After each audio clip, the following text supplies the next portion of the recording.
All right, diving in today to All the Beauty in the World by Patrick Bringley. Oh, interesting choice. Yeah, it's his memoir about being a guard at the Metropolitan Museum of Art. And I got to say, I thought it was going to be, Like what, just him standing around? kind of, yeah, like a little boring, honestly.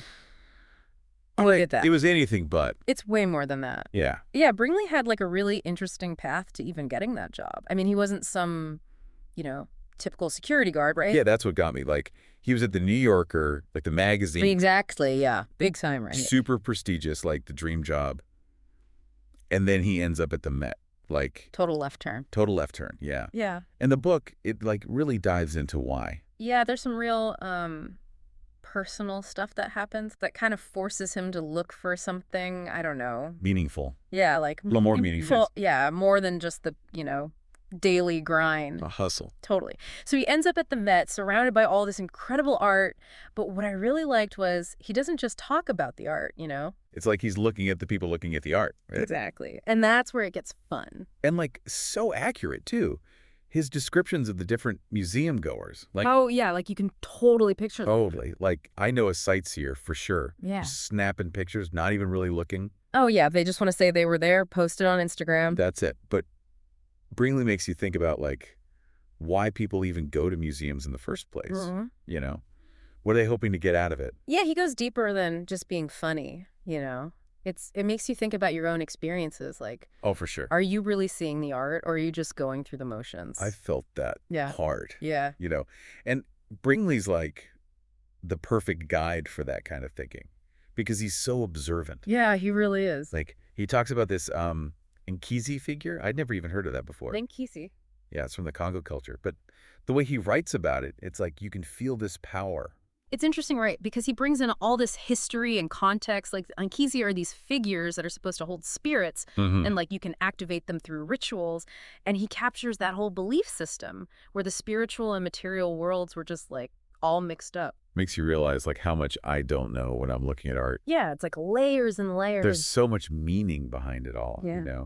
And Bringley he helps you unpack it. He really does. And then he ties it all back to his own thoughts, too. Like, there's this part where he's talking about Egyptian statues Oh, yeah. and how, to the Egyptians, they were more real than dead bodies because they were eternal, It's so deep, right? And you realize he's not just talking about ancient Egypt. He's thinking about his own grief, his own search for meaning. Exactly. He brings it all together. Yeah. And that's what makes it so powerful. Like, he's not afraid to get personal, to share his feelings alongside all this art stuff. Makes you want to know more about him, too. Like what happened at the New Yorker? Why'd he leave? Right. Like, what was it about the Met that drew him in? Yeah, and the book answers those questions, but I don't want to spoil it. we'll leave that for the readers. It's worth the wait, trust me. Yeah. Like, his writing is so good, you'll feel like you're right there with him, wandering around the Met. Yeah, if you've ever felt that pull toward museums, that sense of wonder, you got to check this out. Even if you're not a museum person, Bringley's story will resonate with you if you've ever, looked for meaning in unexpected places, I think. Absolutely. It's about more than just art. It's about life. It really is. Yeah. I'm glad we picked this one. Me too. All right, so we'll be back Next time. to keep going with this. With Bringley's journey. Yeah, it's a good one. It is. Retune. All right. It's wild how Bringley finds this, like, rhythm, in a place that seems so still. Totally. Because museums are all about the past, right? So it's like, how do you find that sense of movement? Well, it's not just the art, right? It's the routines, the guards, the people coming and going. Yeah, like he talks about those mornings before the museum even opens, Oh, yeah. like a stillness, but it's not dead, Yeah. He's prepping, getting things ready. It's like setting the stage, right? Totally. Yeah. And then as the day goes on, it's like he finds a flow in all those little things, like checking for hazards, making sure people aren't touching stuff. The everyday stuff. But he's always watching, always thinking, finding those moments that make each day different. And even the security procedures, right? Like that Code 100. Oh, yeah, the emergency code. But the way he writes about it, it's like this big dramatic event. Like shaking things up. Totally. Yeah. And that's what he does so well, right? Yeah. Taking the ordinary and making it, I don't know. Extraordinary. Yeah. And it's not always the obvious stuff either. Yeah. Like, he's fascinated by this exhibit, the unfinished exhibit at the Met Brewer. Oh, I love that part. It's all these pieces that were never completed, And he's drawn to that. like what they represent, the possibilities. Yeah, like beauty isn't just about perfection, you know? It's the journey, the potential. And he connects that to his own life, becoming a father. Like, that's the ultimate unfinished thing, right? Oh, yeah. It's always changing, growing. Makes you think about all the stuff in our own lives, Yeah. The projects we put off, the dreams we haven't gone after. Bringley's saying it's okay to embrace that. The messy parts, the unfinished parts. And then the way he talks about Michelangelo and the Giesben quilt makers, I was like, wait, what? It seems so random, right? Quite works. It totally does. Michelangelo, this huge Renaissance figure, giant sculptures, paintings. And then these women in Alabama making these intricate quilts. But Bringley finds these links between them. Like, they're both so dedicated to their craft. Pushing boundaries. And it makes you rethink what art even means, you know? Like,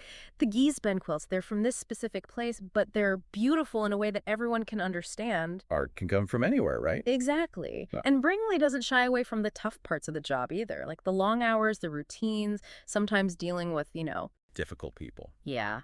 But even then, he finds a way to connect, whether it's with another guard or a lost tourist or... What about that guy who tried to return that Hermes head? Oh my God, with the heart carved above the eye. Like, what was he thinking? So funny. But it's those moments that make the book so real. You see the humor, the human side of this grand museum. Makes you wonder what other stories are hidden there, What else is waiting to be discovered? Towards the end, you can tell, like, Bringley's thinking about his time at the Met, Like it's coming to an end. Yeah, but it's Yeah. not just the job, right? It's like he's changed, become a different person because of it. I like that part where he's training the new guy. Oh, yeah. It's like he's passing on what he's learned, Yeah, there's this sense of community, right? With the guards, like, they're all in it together. It's a family. Totally. Yeah. And you can tell, even though Bringley's leaving, the Met's gonna stay with him, Like the way he sees things. The way he pays attention. Yeah, that's all stuff he got from being there. And his last walk through the museum, it's like almost sad. Bittersweet, Yeah, you can really feel the emotion. Like he's saying goodbye. But it's not a bad ending, He's not like giving up. Yeah, he's finding his way. Yeah, and he's got this advice for his kids, He tells them to like get lost in the vastness of it all. To just let go and see the beauty. Right. And I think that's what this book is about, It's not just about a museum, it's about looking at the world differently. Finding the wonder in everyday stuff. Yeah, and how art can change us, If you're looking for a book that'll make you think, make you feel, you gotta read this one. All the beauty in the world. It's a good one, yeah. It really is. So thanks for joining us for this deep dive. Yeah, thanks for listening, everybody. We'll see you next time. See ya.